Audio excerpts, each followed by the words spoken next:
All right, let's talk about Keanu Reeves. He's not just an actor, right? He's a cultural phenomenon, an internet hero, and, by all accounts, a truly great guy. But today we're going to do something a little tricky. We're going to try to separate the person we all love from the performances we see on screen and take a really close look at what's happening when those cameras are rolling. And that quote really gets to the heart of it. Keanu's public image is, well, it's pretty much bulletproof. His personal story, his incredible kindness, all of it has created this sort of shield of goodwill that tends to deflect any serious criticism of his actual acting. You know, it's gotten to the point where critiquing one of his roles can almost feel mean, which is what makes his career so fascinating to break down. So, what is the big critical argument here? It's pretty blunt. It's that Keanu Reeves has an extremely limited range as an actor, but it goes deeper. The argument is that his career is this incredible case study in how those exact limitations get spun around and repackaged as if they're actually artistic strengths. Let's really dig into that idea because it's the key to this whole thing.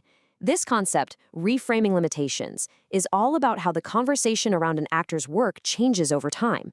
It's that moment when we stop just describing what we see on screen and we start making excuses for it, turning what could be a weakness into a supposed strength. And you can see how this works in practice. So a lack of emotion in a really heavy scene, that gets called stoicism. A line delivery that's kind of flat, well, that's Zen minimalism. And an expression that doesn't change much, oh, that's just hiding implied depth. A depth that really we, the audience, are putting there, not necessarily the performance. But, and this is important, the argument isn't that he's just bad in everything. Not at all. There are absolutely times when his very specific minimalist style is a perfect, almost magical fit for a role. So let's look at when that limitation actually becomes a huge asset.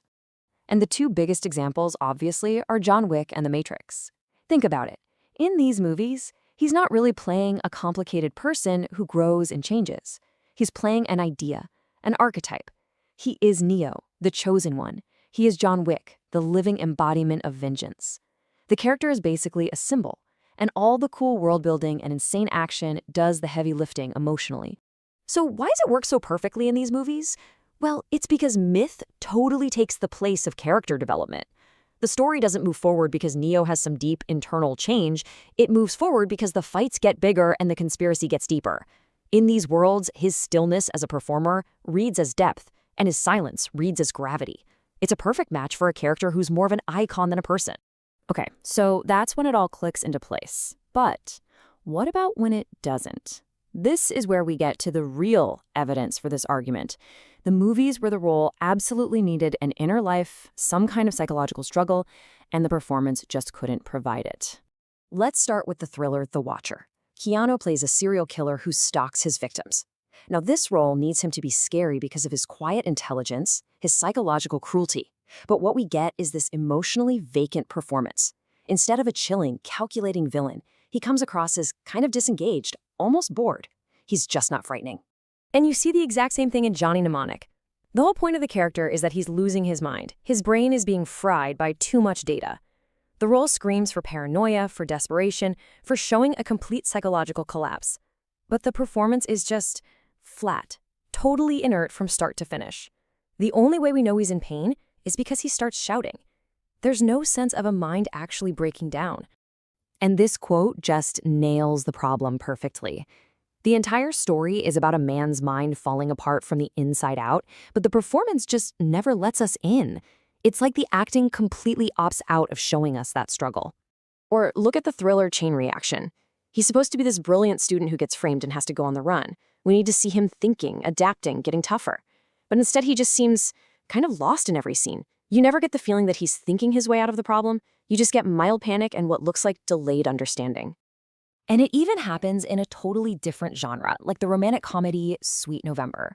His character has to go through this huge transformation from a cold-hearted workaholic to someone who can truly love. But his delivery is so flat and disinterested the whole way through that the change from annoyed by her to in love with her feels totally sudden and unearned. We never see the journey.